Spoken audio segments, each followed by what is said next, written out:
And that's the thought behind saying, can we create an integrated system? Obviously, you can't do everything. You can't do travel services, for example, or online financial services. But whatever is in the well-being space, whether it's to do with lifestyle or life care offerings. So I think perhaps you should look at it from a customer lens. This is one clear point I wanted to make. Second, I think this sector will require a lot of collective effort for advocacy. I think we don't have the structures and frameworks that we need. In the morning, if you saw the session, both with the people from insurance, or from Bajaj, education about what the seniors will need, and also with the media, that what's really to write about. So both are required with the investors as well. So I think a lot of advocacy and effort needs to go. Third, I would say these kind of sessions for sharing best practices and learning is absolutely critical. I don't think we are competing with each other. We are all existing in the same space where we can do well together. So the more we are able to collaborate and share, right, we find the sector will get an uplift. My last point is, let's not be afraid of regulations. The more you have standards, the more you have regulations. I've learned from a healthcare experience the trust deficit that exists between any industry and the civil society starts to get bridged if you have very strong regulations. So before you have intrusive regulations, it's best to self-regulate. So that's my opening comment. So that's wonderful. I think I'm also following your path in terms of the integrated approach to care continuum. Well, there are stalwarts in the room who have also gone deeper into the single specialities or single areas which we'll talk about. But that's very encouraging, Rajit, to see that how, as the communities grow older, the demands and needs actually keep changing. As you rightly said, from cuisine to actually care. And that's something that can be very beautifully brought out in a CCRC environment. And I think that's something that you've done very well. And thank you for those opening remarks and insights. I would then actually now request Shashank ji. I'm going to switch to somebody who's, I would say, a silent spectator for a very long time. I have seen him in sidelines for the last 7-8 years, ever since I jumped into this industry. I don't know how many of you know that Shashank Paranjpe ji is not just a real estate player who actually is specialist in multi-formats of real estate in and around Maharashtra and Pune for a very long time. But he is one of them who set up a wonderful retirement community way back in 2000 with a great vision. And I've had a great privilege, me and my team, Rima, all of us had a great privilege of servicing one of his communities in Bangalore until we actually got into retirement home and conflict of interest, etc. So I think we can keep talking a lot about Shashank ji, but I have two things to request you. First of all, I want to thank you for being the lead sponsors today. I think that's a big round of applause to Shashank ji. I think you're the first one to stand up and say that I'm very happy to sponsor this year's event. So thank you so much for that. I would request you to take some time and share your journey in brief. And it's quite a long journey. I'm sure minutes or hours is not enough for that. But for the audience over here, to get inspired about somebody who actually thought of this in 2000s, early 2000 and late 1999. And I have a second leading question too, which I'll ask you after you address the audience.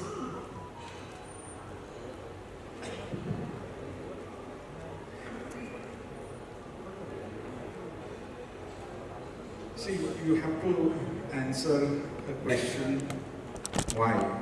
Why you are in this industry. So, as a developer, we address one of the basic necessities of human being. Shelter is one of that. And as the society evolves, we have to really come up with shelters for the communities which will suit the changing need of the society. Can I share a story why we started? Of course, yes, please. But I haven't shared it in open platform, but it was a very sad situation. There was a management committee, most of them were seniors, very jolly, happy community, and they had called me for some meeting. And that particular evening, it was Tuesday, I think, and that particular evening they were very sad. And I said, Kaka, why you are so sad? Why itne mayus kyun, why you are not speaking? And they narrated a story, and it's absolutely true story. I'm talking about 1998. And there was one guy who was staying in their society. he was staying alone. One fine morning, he had a massive cardiac arrest. So the neighbors took him to the hospital. The doctor said that it's very severe, so you better, call their relatives. Now these neighbors went back, and those days there were no cell phones, so they dig the number. They knew that their elder son is USA, so they called there. The daughter-in-law said that, look, we are busy, we won't be able to come. But why don't you do one thing, their younger son is in Australia, and why don't you call them? So they called the younger son, and the daughter-in-law there had the same answer, that we won't be able to come. So the neighbors actually took turns, and in the morning, evening, this fellow was in the ICU, he was coming and going in coma.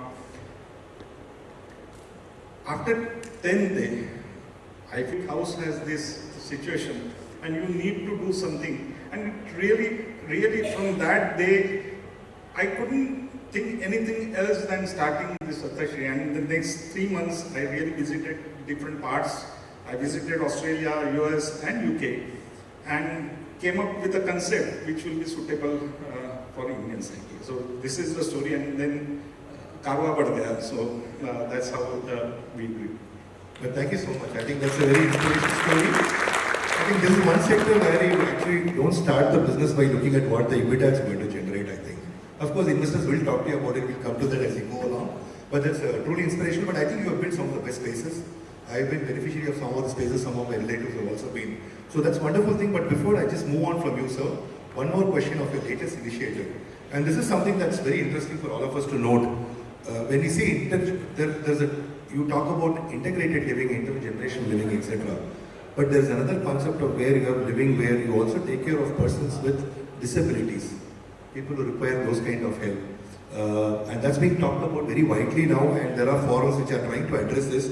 I want you all to know that there is an initiative of Paranjpe which I've heard that you have started called Swaniketan. Would you want to just briefly talk about that, and what's the economics behind it or anything like that? Well, everything need not be looked from the economics point of view, but of course everything should be economically viable.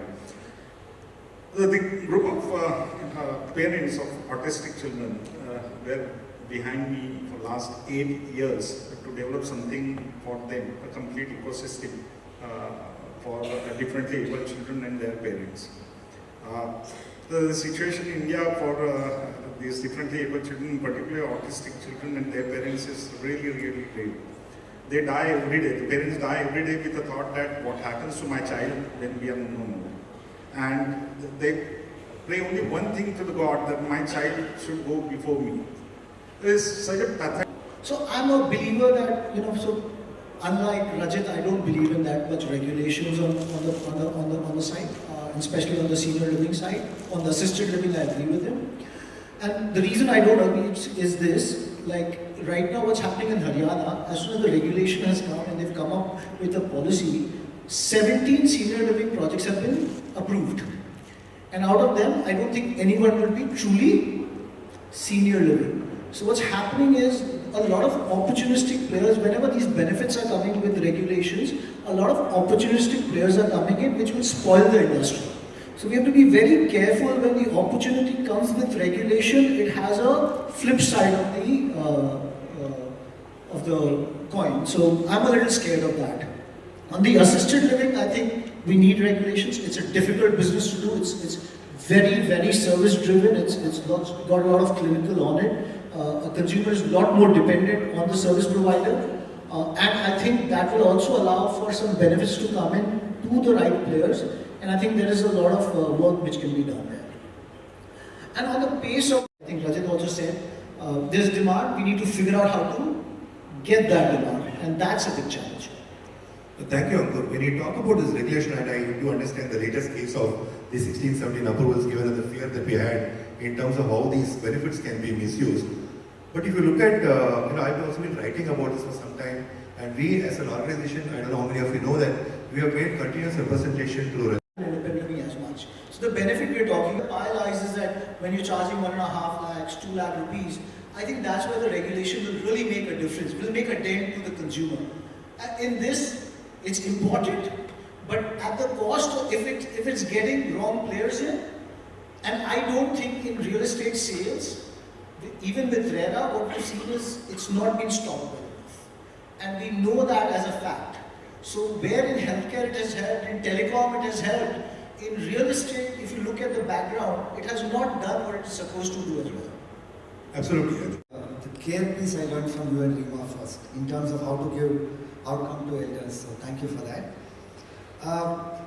I think this is not surprising to any of us that the first thing when you say for my parents, because I'm not going to do that to my parents, right?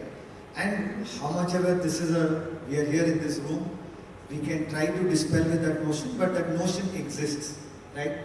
The only way that notion is going to change is by providing a different viewpoint, right? We all know very well that people in communities will slow down their process of aging. People in communities where their health is looked at from a preventive lens can live longer. But the world at large, and India in particular, doesn't know that. Because decades of conditioning by Bollywood, decades of conditioning and brainwashing from our elders about how we should take care of them has cued this view that even though many youngsters are convinced with this model, they don't have the wherewithal to go and raise it with their parents because of how they perceive that it may be thought about. So I think as an organization for all of us, it's very important that we put out educational content around the benefits of being in community, around the benefits of assisted care, about technology, about social connection, about movement, about all of the things that we do, and why it is useful for the elder, and breaking the stereotype, right? Every sector goes through this. Anything that started, the reason that RERA came, for example, is because a bunch of people didn't deliver. But with RERA, I largely think delivery is solved. So, I don't want to sidetrack, but as far as advocacy is concerned, I think that it's a responsibility that all of us have. The minute we put a brand onto advocacy and push it out, it's perceived. So do I assume the rest of you invested in mutual funds even before that? So I think that's what the campaign has done. Mutual Funds Sahi Hai is a very directed campaign done by the Mutual Fund Association of India to educate Indians to invest in mutual funds. And I think the results are there for everyone. Absolutely, I agree with you. And we are still learning, and hence we have chosen a particular pace at which we grow. And that's pretty much to do with the question that you asked. We don't have to talk about need. The number is about 9 million here. These are reported cases, and I feel it's actually about 10% of 60 plus population, definitely, if you look at urban and rural both. So the need is immense. The thing about dementia care is that emotional burden as well for caregivers. We feel it too as professionals. And at the end of the day, if you're dealing with this, you become caregivers who need to be invested. That's pretty much. So it's very different from medical care that ways. So dementia care is not medical care, it's not health care. So it's not about just medical management, but it's about managing everyday life.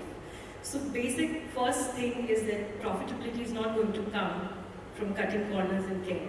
And that's the biggest thing that one needs to solve for when you're being in this space. And it has to do with, figuring out how you get down your overheads without compromising on processes, without compromising on quality. And I'm sure the world is solved for it, but India has whatever you do in India has to be done in a cultural context. So manpower, as we all know, is one of the most expensive cost centers for anyone who's doing dementia care.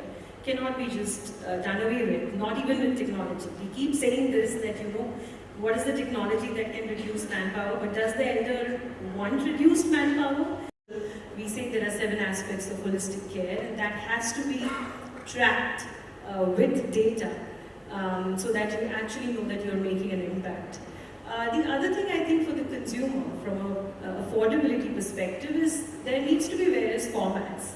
Sure, residential care is important, premium care is important, but home care, the importance of home care is equally important. And how do we enable that? How do we get people more trained? If there are 300 geriatricians, there are even lesser people who are trained in dementia. So it needs to be a mandate right from medical colleges to primary care centers, the training and the skill set for early detection so that the burden on healthcare is not, so outrightly high. Will come if you detect, and technology can solve for that. And we are very, happy that, biomarkers have come into the system, so we'll have a blood test soon. So I think it's a bunch of things. It's not black and white, but lots to do. Absolutely.